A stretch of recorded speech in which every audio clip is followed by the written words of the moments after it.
Good morning, sir. Student, again question in context with quantum mechanics, harmonic oscillator. A particle of mass m moves in region x lying between 0 and infinity in the potential v bracket x is equal to half के x square for x greater than 0. के यहाँ पे M omega square है, के को stiffness constant या spring factor बोलते हैं. And V of X is infinity for x less than equal to 0. Ground state energy is 4 option में ये ऑप्शन करेक्ट है. How?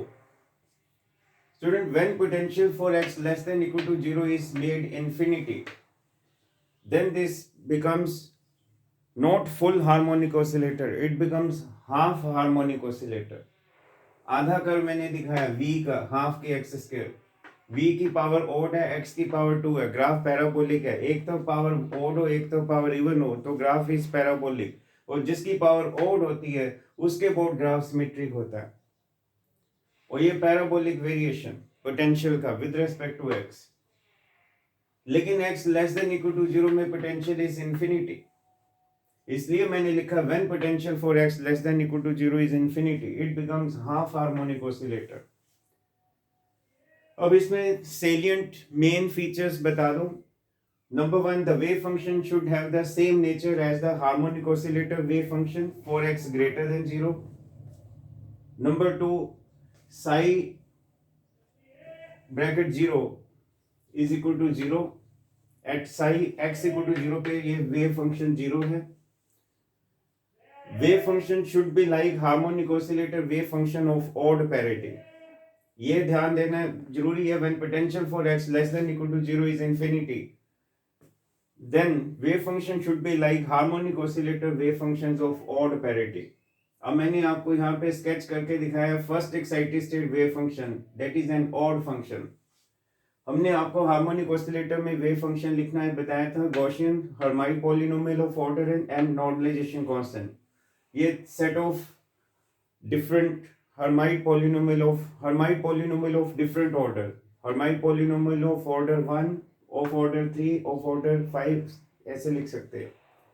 and this is xi equal to alpha x, xi square is alpha square x square. आपको याद होगा harmonic oscillator के beginning में we defined alpha square is to be equal to root m k y h bar. k y m is omega square. तो k is m omega square यहाँ रख दिया k का वैल्यू, तो alpha square is m omega by h bar. Therefore,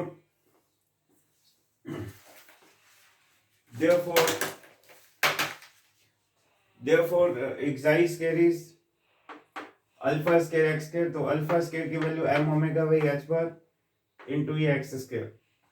So lowest energy state of harmonic oscillator that has odd parity is the state with energy 3/2 h bar omega. Why? Because h1x, h3x, h5, h7 हम लिखेंगे, और odd parity का मतलब होता है h1 of minus x equal to, आप check कर सकते हैं, h1 ब्रैकेट में minus x is equal to 2 into minus x is equal to minus 2x is equal to minus h1 of x. इसी प्रकार से h3 of minus x में भी similarly you will say h3 of minus x equal to minus h3 of x. लेकिन odd जो है ये भी ऑड है क्योंकि माइनस आ रहे हैं. लेकिन lowest h1 of x is lowest, h1 of x is the lowest among odd parity. इसलिए n की वैल्यू 1 है, तो 1 plus half into h bar omega 3/2 h bar omega. So lowest energy state of harmonic oscillator that has odd parity is the state with energy 3/2 h bar omega. So कहने का मतलब wave function with even values of n, यानी 0 to 4 अगर n रखते हैं तो have even parity, while wave function with odd value of n यानी 1 3 5 have odd parity. that we have seen by examining Hermite polynomial of different order. और दूसरी बात यहाँ पे जो मैं बात कर रहा हूँ वो है half harmonic oscillator. For half harmonic oscillator, ये बहुत इंपॉर्टेंट सेंटेंस बोल रहा हूं, for half harmonic oscillator only the odd parity wave functions of the full harmonic oscillator appear as solutions. मैं फिर बोल दूं, for the half harmonic oscillator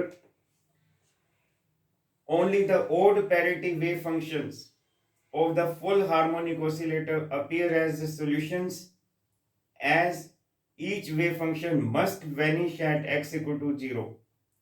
So wave function also vanishes for x less than 0. So there is discontinuity of d psi by dx at origin x equal to 0. तो ये इस question का जो answer है वो है 3/2 h bar omega. Thank you.